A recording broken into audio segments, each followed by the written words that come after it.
I'm here with the brand new Trek Madone disc of John Degenkolb of the Trek Segafredo team. I'm super excited because it's the first time I've managed to get my greedy little hands on this bike. So let's take a look at it then, shall we?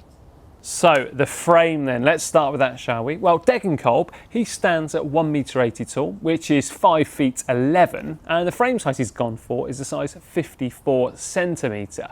Well, what about the frame then? For a start, look at it. Look at the sheer size of the down tube with that humongous Trek branding on it. It looks, well, you can't miss it, can you? And I think that looks absolutely fantastic. If I was a sponsor, I would certainly be happy with that bike inside of the peloton because it kicks out from a mile. But let's not just stop there. The head tube, well, it's been completely redesigned from the previous model because gone are those wings which used to open up when you would turn the handlebars to basically allow the fork to work correctly. So the fork, in turn, has also been redesigned. Why? Well, because it doesn't need that head tube to be opening and closing as you turn a corner, because we've got disc brakes on there. So the fork section is truly, really been beefed up, and it does look super aerodynamic. If we work backwards though, what's this underneath the actual top tube? Well, that's the ISO speed decoupler. So basically that gives you a little bit of dampening. So inside of, well, in between the red top tube and the white panel here, you can essentially slide along a little piece of plastic, which then in turn reduces or increases the amount of small flexibility in the seat tube. That is a really neat bit of kit. And of course it's held in place there with a couple of little Allen key grub screws. And then working backwards, the actual seat stays, they don't really come into contact with the seat tube. Instead, they come directly out of that top tube and just briefly get intercepted by part of the ISO speed decoupler here. The seat post, well, that's taken a slight redesign in its clamping mechanism. So now it's actually recessed or kind of hidden away in a groove slotted into the back of the seat post and seat tube, which I think is a big improvement personally. We have got a Bontrager Montrose Pro saddle too, so it's got a cutout in the middle and it's also got carbon fibre rails. And the seat post clamp, that's also been redesigned and it's got a really beefy bolt and nut there too. Let's go to the cockpit then, shall we? Well, we've got a different bar and stem to what was previously found in the Madone. So previously it was a one-piece integrated system, and this is not. Although at first glance it looks like it could possibly be, but in fact it's not. So we've got a 130mm carbon fibre stem, and that's fitted to a pair of 40cm wide bars with an aerodynamic profile to them. So if you look closely, you can actually see underneath the stem here, there's two bolts which allow you then to be able to rotate the bars, something which probably prevent a few people out there from buying those integrated handlebars because they're unsure if they like the fixed position of them. So that's a really neat little addition. That stem also allows the cables of the Di2 and the hoses of the disc brakes to run internally and down into the frame to be distributed to their respective areas. I'm a big fan of hidden cables. It looks great. Now let's move on then to what's fitted onto the handlebars, shall we? Well, we've got the Shimano Dura-Ace 9170 Di2 levers, designed of course for those disc brakes. He's also got a couple of pairs of sprint shifters, or a pair rather of sprint shifters here on the drops too. And then it's finally finished off with some Bontrager cork handlebar tape. The braking, well, that's provided by Shimano Dura-Ace and the 9170 disc brake calipers.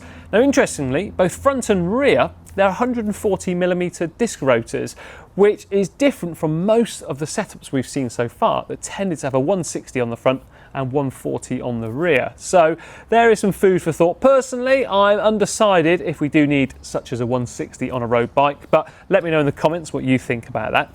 Now they are mounted, those rotors, onto a pair of Bontrager Aelous XXX wheels, which of course are the latest iteration of wheels from Bontrager. And then mounted on them are some Vittoria Corsa 25C tubular tyres, which have the, quite frankly, gorgeous tan coloured sidewalls. Then in the end of those handlebars, you've got the Di2 junction box neatly tucked away in there.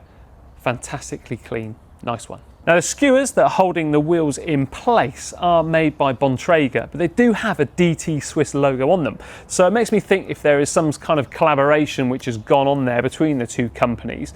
And probably most interesting actually is the fact that they're not Allen keyed in place. Instead they are still using a quick release style lever. Derailleurs, well, they come from Shimano and it's the Dura-Ace Di2 9150 model. The rear one is mounted onto a really tiny little derailleur hanger there, which is mounted from the inside of the actual dropout. It's hidden away incredibly well.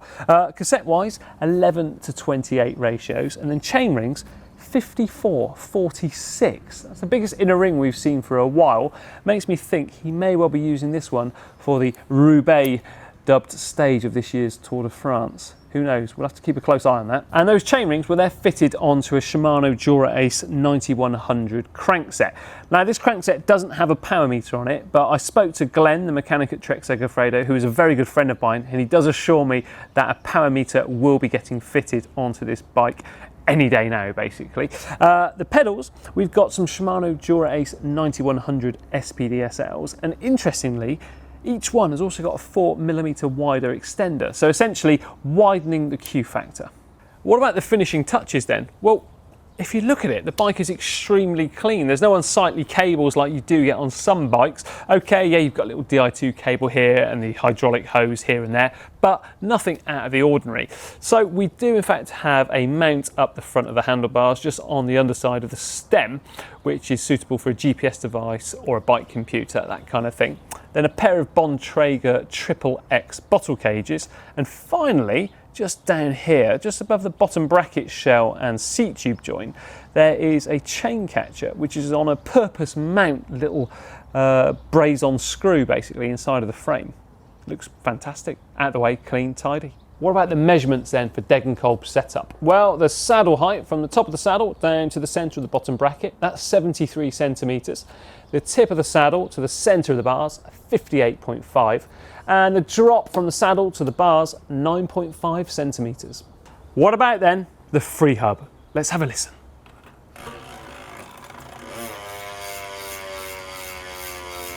What about the weight then? Well, the Madone Aero disc comes in at 7.8 kilos. Now there we are, John Degenkolb's brand new Trek Madone disc. Yep, disc, you heard it here first. Let me know what you think of it down there in the comment section down below. Is it hot? Is it not? Red bikes, remember, are always faster, so just bear that in mind with your decision. I'm voting hot. Anyway, remember to like and share this video with your friends too. Make sure they know all about it. Don't forget to check out the GCN shop at shop.globalcyclingnetwork.com. And now for another great video, how about clicking down here for another stunningly beautiful pro bike.